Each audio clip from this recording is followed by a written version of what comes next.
Hello everyone, logical studies classes में आप सभी का स्वागत है। तो हम आर एस अग्रवाल के सीरीज को शुरुआत किए हैं। अभी हमारा परसेंटेज चैप्टर चल रहा है। तो पीछे हम देखे थे पिछले क्लास में 106 नंबर तक का क्वेश्चन देख लिए हैं हम बुक से देखे तो, और उसके बाद आज 107 नंबर से फिर शुरुआत करेंगे। तो आइए फिर बनाते हैं। पहला क्वेश्चन है हमारा कि एक आयत की लंबाई में 60% वृद्धि कर दी गई, इसकी चौड़ाई कितने % कम कर दी जाए कि आयत का क्या है क्षेत्रफल पूर्ववत रहे। ठीक है, तो मान लीजिए कि आयत का जो क्षेत्रफल है, पहले आयत की लंबाई जो थी, आयत की लंबाई 10 है। ठीक है, 10%। उसके बाद फिर चौड़ाई जो थी 10% थी, तो क्षेत्रफल कितना हो जाएगा? क्षेत्रफल हो जाएगा लंबाई गुना चौड़ाई, यानी कि हो जाएगा 100%। ठीक है, पहले था 100%। अब उसके बाद कह रहा है कि जो इसके चौड़ाई में कितने % कमी कर दी। अब उसके बाद का पूछ रहा है कि अब जो हो गया है, अब लंबाई हो गया है, तो उसमें 60% की वृद्धि हुई है। 60% की वृद्धि का मतलब 10 पे 6 की वृद्धि। ठीक है, 10 का 60% 6 होता है, यानी कि 16 हो जाएगा, 16%। ठीक है, अब 16% लंबाई हो गई है और चौड़ाई हमको पता नहीं है कि कितनी वृद्धि कमी हुई है। ठीक है, 10 माइनस x मान लेते हैं। ठीक है, 10% में x माइनस कर लीजिएगा कि हमको पता नहीं है कि कितनी की कमी की है। ठीक है, लेकिन बोल रहा है कि जो क्षेत्रफल है वो पूर्ववत रहेगा, माने क्षेत्रफल जो है 100% ही रहेगा। ठीक है, तो हम इसको इक्वल कर लेंगे, इसको मिटा देते हैं। तो आयत का क्षेत्रफल होता है लंबाई गुना चौड़ाई, तो 16% गुना 10% माइनस x इक्वल हो जाएगा 100%। ठीक है, हमारा क्षेत्रफल क्या होता है? पहले जैसा ही रहेगा। तो अब इसको हम कैलकुलेट करेंगे, तो कीजिए, इसको गुना कीजिएगा 16% है 10 में, तो 160 हो जाएगा। 160% माइनस 16% x हो जाएगा, उसके बाद 100% हो जाएगा। ठीक है, 100% इधर आएगा 160, तो घट जाएगा 60 हो जाएगा, और इधर ये माइनस में 16 है, इधर जाएगा तो प्लस में 16 हो जाएगा। इसको मिटा देते हैं नीचे वाले। ठीक है, ये हो जाएगा 100, जो प्लस में इधर आएगा तो माइनस में जाएगा, तो हो जाएगा 60। ठीक है, 60% इक्वल हो जाएगा 16%। परसेंट कट गया। ठीक है, उसके बाद x इक्वल हो जाएगा, ऊपर वाला मिटा दें। ठीक है, उसके बाद x इक्वल हो जाएगा 60/16। ठीक है, अब इसको आराम से भाग दीजिए, 16 37 हो जाएगा, 37.5%। यही हमारा आंसर हो जाएगा, यहाँ पे परसेंट रहेगा तो। ठीक है, तो ये हमारा पहले क्वेश्चन का आंसर रहेगा। ठीक है, चलिए समझ में आ रहा है। चलिए आगे, चलिए बनाइए, नेक्स्ट क्वेश्चन बनाइए, इसको बनाइए। क्वेश्चन कर रहा हमारा कि किसी वृत्त की त्रिज्या में 50% वृद्धि होने पर इसके क्षेत्रफल में कितने % वृद्धि होगी। ठीक है, वृत्त का क्षेत्रफल क्या होता है? पाई आर स्क्वायर होता है। ठीक है, मान लीजिए कि क्षेत्रफल जो है, पहले वृत्त का जो क्षेत्रफल है पाई आर स्क्वायर। ठीक है, तो पहले त्रिज्या जो मान लेंगे हम, त्रिज्या पहले 10 मान लेंगे। ठीक है, पाई गुना 10 गुना 10। ठीक है, तो 100 पाई हो जाएगा। ठीक है, 100 पाई, पहले क्षेत्रफल 100 पाई था, अब कर रहा है कि 50% की वृद्धि होगी, तो 10 में 50% की वृद्धि होगी तो कितना हो जाएगा? 15 हो जाएगा। तो अब हो गया क्षेत्रफल पाई गुना 15 और गुना 15। ठीक है, तो उसके बाद गुना कीजिएगा तो 225 हो जाएगा, तो लिख दीजिए 225 पाई,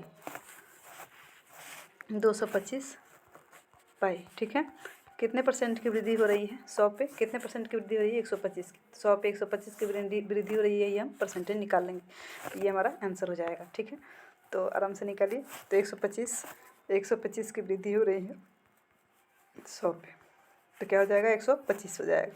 125% की वृद्धि हुई है, ये हमारा आंसर हो जाएगा। 125% की वृद्धि हुई है, हमारा आंसर हो जाएगा। चलिए नेक्स्ट क्वेश्चन बनाते हैं, इसको बनाइए। क्वेश्चन कह रहा है कि किसी गोले की त्रिज्या में 50% कमी होने पर उसके पृष्ठ के क्षेत्रफल में कितनी कमी हो गई। अगर गोले का क्षेत्रफल याद होगा तो बन जाएगा, इसमें भी हम त्रिज्या 10 ले लेंगे। ठीक है, त्रिज्या r इक्वल 10 ले लेंगे। गोले का क्षेत्रफल होता है 4 पाई आर स्क्वायर। ठीक है, 4 पाई आर स्क्वायर, गोले का क्षेत्रफल 4 पाई आर स्क्वायर। ठीक है, तो 4 गुना पाई और गुना त्रिज्या कितना है? 10 है, 10 और गुना 10 गुना कीजिए, 100 हो जाएगा, 400 हो जाएगा। ठीक है, 400 पाई, यानी कि पहले जो क्षेत्रफल था गोले का 400 पाई था। उसके बाद बोल रहा है कमी करने पे 50% कमी कीजिए। 10 में 50% कमी करने पे क्या होगा, 5 हो जाएगा। तो अब उसके बाद क्या करेंगे हम, सेम वही रहेगा, 10 की जगह पे 5 5 लिख देंगे, त्रिज्या का मान बदल देंगे। ठीक है, तो 4 गुना पाई गुना 5 गुना 5। ठीक है, अब क्षेत्रफल क्या हो जाएगा, यही हो जाएगा। ठीक है, तो गुना कीजिए 25 25 चौका 100, यानी कि 100 पाई। अब क्षेत्रफल जो हो गया 100 पाई हो गया। पहले जो क्षेत्रफल था वो 400 पाई था। तो बोला है कितने परसेंट की क्या हो गई है, कमी हो गई है। हमको परसेंटेज निकालना है। कितना बढ़ा है, 300 बढ़ा है। 300 पाई सॉरी घट गया है 300 पाई। 300 पाई घट गया है किस पे, 400 पे घट गया है। 300 पाई घट गया है किस पे, 400 पाई पे घट गया है। तो हम इसको परसेंटेज निकाल लेंगे। ठीक है, परसेंटेज निकालिए। 300 पाई गुना 100 बट्टा 400 पाई, यानी 400 पे 300 कट गया। ये परसेंटेज निकालिएगा तो निकल जाएगा, काट दीजिए, 25 हो जाएगा। अब 25 दिए 75, यानी 75% घट गया है। यही हमारा आंसर हो जाएगा। समझ में आ रहा है, चले आगे। चलिए नेक्स्ट क्वेश्चन बनाइए। क्वेश्चन कर रहा है कि एक दुकानदार अपने ग्राहकों से क्रय मूल्य से 15% अधिक मूल्य लेता है। ठीक है, चलिए यदि एक ग्राहक ने सोफा सेट 9,039 रुपये में खरीदा हो तो दुकानदार ने इसे कितने में खरीदा। ठीक है, दुकानदार जो है 9,039 रुपये जो बेच किया, उसके बाद 15% उस पर क्या किया है, कमा लिया है। 9,039 रुपये 15% कमा लिया है। तो पूछ रहा है कि जो पहले रेट था 15% अगर नहीं कमाया होता तब उसका रेट क्या था। ठीक है, तो वही हम निकालना है, उसका क्रय मूल्य बताना है। ठीक है, तो निकाल लिया। अब ये 15% अधिक पहले अपनांकित कर लिया है, उसके बाद बता रहा है। तो हम क्या करेंगे, पहले 15% को हटाएंगे। तो 100 बट्टा 115 से भाग दे दीजिए, तो हमारा आंसर आ जाएगा। ठीक है, तो ये 5 से काटिए 3 हो जाएगा, ये 20 हो जाएगा। 23 से काटिएगा, 23 से काटिएगा तो कितना हो जाएगा, 23 में एक ये 3 बार में जाएगा, फिर 9 और 3। ठीक है, कट जाएगा। अब उसके बाद 20 में 393 में गुना कीजिए, क्या हो जाएगा, 0 18 3 दूनी 6, सॉरी 6 होगा, 18 और 3 दूनी 6 7। ठीक है, 7,860 रुपये। पहले रेट जो था 7,860 रुपये था, अब हो गया है 9,039 रुपये, यानी कि वो फ़ायदा 15% का इस पर कमाया है। तो क्रय मूल्य उसका कितना था, 7,860 रुपये। ही हमारा आंसर हो जाएगा। चलिए नेक्स्ट क्वेश्चन बनाइए, इसको बनाइए। कह रहा है कि पहले किसी संख्या को 10% कम कर दिया गया तथा उसके बाद उसमें 10% की वृद्धि कर दी गई। इस प्रकार प्राप्त संख्या प्रारंभिक संख्या से 50 कम है। प्रारंभिक संख्या क्या है। ठीक है, मान लीजिए कि पहले जो संख्या थी 100 थी। ठीक है, तो उस पर 10% की कमी, 10% की वृद्धि, पहले कमी। ठीक है, तो कमी करेगी, 10% कमी कीजिएगा तो कितना हो जाएगा, 90 हो जाएगा। ठीक है, अब उसके बाद अब इस पर बोल रहा है कि 10% की वृद्धि करने पे, फिर 90 पे वृद्धि किया है 10%। ठीक है, वृद्धि किया है 10%, काटिए 100 कट गया 99। ठीक है, 99। तो बोल रहा है कि अब प्रारंभिक संख्या से क्या हो गया है, 50 कम, यानी कि 50 कम। प्रारंभिक संख्या जो है 100 है, अब हो गया है 99। तो कितना कम हो गया, 1 कम हो गया है। तो 1 इक्वल 50 दिया है। उसके बाद बोल रहा है कि प्रारंभिक संख्या क्या है। तो 50 में 100 से गुना कर दीजिए, आपका प्रारंभिक संख्या निकल जाएगा, यानी कि 5000। प्रारंभिक संख्या क्या है, प्रारंभिक संख्या जो है 5000 है। यही हमारा आंसर हो जाएगा। चलिए समझ में आ रहा है, चलिए इसको बनाइए। क्वेश्चन कह रहा है कि 605 टॉफी कुछ बच्चों में बराबर इस प्रकार बांटी गई है कि प्रत्येक बच्चे को कुल बच्चों की संख्या का 20% के बराबर टॉफी मिले। प्रत्येक बच्चे को कितनी टॉफियाँ मिलेगी। ठीक है, अच्छा मान लीजिए कि क्लास में कुल बच्चे जो है 100 है। अब बोल रहा है कि जो बच्चे हैं उसका 20% प्रत्येक बच्चे को मिल रहा है। तो टॉफ़ी जो मिलेगा, वो x का 20% मिलेगा। x का 20% यानी 1/5, यानी कि इतना टॉफ़ी प्रत्येक बच्चे को मिलेगा। अब बोल रहा है क्वेश्चन में कि प्रत्येक बच्चे को क्या बोल रहा है, बराबर बांटना है। 605 टॉफ़ी कुछ बच्चों में बराबर इस प्रकार बांटनी है कि प्रत्येक बच्चे कुल टॉफ़ी की संख्या के 20% के बराबर टॉफ़ी मिले। प्रत्येक बच्चे को कितनी टॉफ़ियाँ मिलेगी। तो हम अगर ये कुल बच्चे और ये टॉफ़ी गुना कर देंगे तो टोटल निकल जाएगा। ठीक है, चलिए कर लेते हैं। ये कुल बच्चे और कुल टॉफ़ी गुना करेंगे और इसको इक्वल लिखेंगे 605। तो हमारी टॉफ़ियों की संख्या निकल जाएगी, इधर कुल बच्चे की संख्या निकल जाएगी, क्योंकि टोटल टॉफ़ी है। ठीक है। ये टॉफ़ी है 605 रुपया, और सॉरी रुपया कह रहे हैं, टॉफ़ी है। और उसके बाद ये एक्स जो है बच्चे हैं, और ये बच्चों का 20% जो है प्रत्येक बच्चे को टॉफ़ी मिल रहा है। तो प्रत्येक बच्चे को जो टॉफ़ी मिल रहा है और प्रत्येक बच्चे जो है उसको टोटल को गुना कीजिएगा तो टोटल निकल जाएगा। ठीक है, तो पहले हम बच्चे को निकाल लेते हैं। तो ये हो जाएगा एक्स स्क्वायर हाई 5 इधर जाएगा तो गुना हो जाएगा तिरछा, तो कितना हो जाएगा 50 25 30। ठीक है, तो 30 किसका स्क्वायर होता है, तो ये होता है 55 का स्क्वायर। एक्स इक्वल हो जाएगा 55। ठीक है, अब बोल रहा है कि टॉफ़ी की संख्या निकालना है ना, कितनी टॉफ़ियाँ मिली है। ठीक है, बच्चे को कितनी टॉफ़ियाँ मिली है, तो टॉफ़ियाँ कितनी मिली थे 1/5। ठीक है, 1/5 मिली, तो एक्स का मान 55 है, तो 55 में हम क्या करेंगे, 55 में 5 से भाग दे दीजिएगा। ठीक है, 11 हो जाएगा, यानी कि प्रत्येक बच्चे को 11 टॉफ़ी मिले थे। बच्चों की संख्या है 55 और उसका 20% हो जाएगा 11। जितनी संख्या है उसका 20% प्रत्येक बच्चे को टॉफ़ी मिली, यही क्वेश्चन था ना हमारा। चलिए नेक्स्ट क्वेश्चन देखते हैं, इसको बनाइए। क्वेश्चन कह रहा है कि रमेश अपनी मासिक आय का होगा यहाँ पे। ठीक है, 60% खाद्य सामग्री पर व्यय करता है तथा शेष आय का 50% कपड़ों पर तथा यात्रा पर व्यय करता है। आय के शेष भाग की वह बचत करता है। यदि वर्ष के अंत में उसने 48,456 रुपये की बचत की हो तो कपड़ों एवं यात्रा पर उसकी मासिक व्यय कितनी है। ठीक है, अच्छा मान लीजिए कि रमेश का जो टोटल वेतन है 100 है, 100%।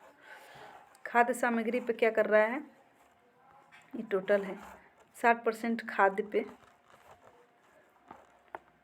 टोटल, और खाद्य पे 60% खर्च कर रहा है। अब जो बोल रहा है कि अब जो शेष बच गया है, यानी कि 100 में 60% तो खर्चा हो गया, बचा कितना 40% बचा। तो बोल रहा है कि वो 40% का 50% जो है कपड़ा और यात्रा पर व्यय, 40% का 50% 20% क्या होगा, 20% कपड़ा और यात्रा पे खर्च कर रहा है। ठीक है, तो 20%, 40% में से 20% निकल गया, 50% बचा, 20% बच गया। तो बोल रहा है कि अंत में उसका इतना रुपया बच जाता है, यानी कि 20% ये बचा है। ठीक है, तो 20% के इक्वल में कर लीजिए, 20% इक्वल 48,456 रुपया। ठीक है, अब बोल रहा है कि बचत की हो तो कपड़ा एवं यात्रा पर उसकी मासिक व्यय कितनी है। इसको मिटा दें,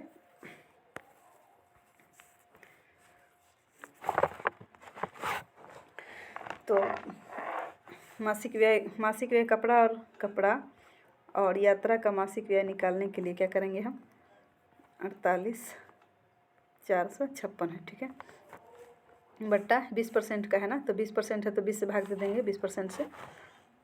और कपड़ा और यात्रा का व्यय का कितना निकला था 20%, तो गुना कर दीजिए तो उसका निकल जाएगा, 20% से गुना कर दीजिएगा तो हमारा कपड़ा और इसका व्यय निकल जाएगा।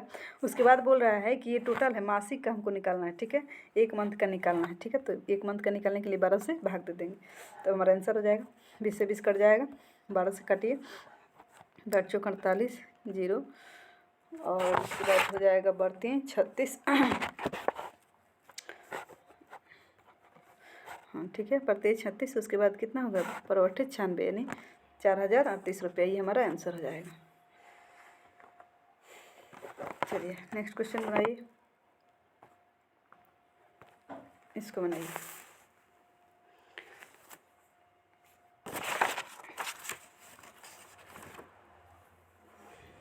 क्वेश्चन कह रहा है कि एक ज़िले की जनसंख्या जो है 2,96,000 है। जिनमें से 1,66,000 पुरुष है। कुल संख्या का 50% शिक्षित है। यदि कुल पुरुषों का 70% शिक्षित हो तो शिक्षित स्त्रियों की संख्या क्या है। चलिए ठीक है, टोटल जनसंख्या है 2,96,000, इसमें से 50% शिक्षित है। 50% शिक्षित मतलब आधा शिक्षित है, आधा कर दीजिए, 4 दूनी 8, 8 दूना 16, 53 0, तो ये जो है शिक्षित है। उसके बाद आधा जो है अशिक्षित है। ठीक है, अब बोल रहा है कि इसमें से पुरुषों की जनसंख्या 1,66,000 है। तो कुल संख्या का, ठीक है, यदि कुल पुरुषों का 70% शिक्षित हो, यानी कि टोटल पुरुष जो हैं, टोटल मेल जो हैं 1,66,000 है और इसका 70% जो है शिक्षित है। ठीक है, 100 कट गया, ये कट जाएगा, 7×42, 7×42, 4 46 और उसके बाद 4 7 7 4 11। ठीक है, इतने जो पुरुष है वो क्या है, शिक्षित है। तो हम क्या करेंगे, अब जो टोटल शिक्षित इंसान है, टोटल जितनी जनसंख्या है पुरुष और महिला दोनों मिला के जो टोटल है, इसमें से हम शिक्षित पुरुष का घटा लेंगे तो क्या हो जाएगा, शिक्षित महिला निकल जाएगी। शिक्षित महिलाओं को बताना है तो हम घटा लेंगे। इसमें से 1,48,000 में से एक कितना है, 1,16,200, ये कितना आ गया है, 1,48,000। ठीक से हम गुना किए हैं ना, 100 से 100 कट गया, फिर उसके बाद ये 0 हो जाएगा और ये 0 हो जाएगा। फिर अच्छा ठीक है, यहाँ पे 2 ही सुना, ठीक है, यहाँ गलती हो गया है, यहाँ 2 ही सुना होगा। चलिए इसको घटा लेते हैं।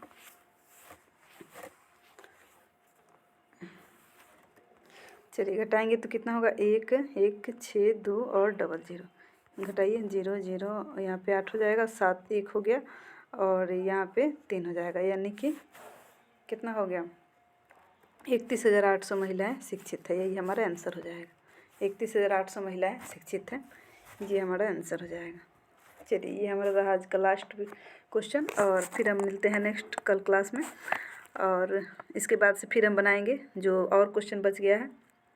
तो आप लोगों को कैसा लग रहा है वीडियो, कमेंट करके ज़रूर बताइएगा और ज़्यादा से ज़्यादा शेयर कीजिए, लाइक कीजिए। ठीक है, थैंक्स फॉर वॉचिंग।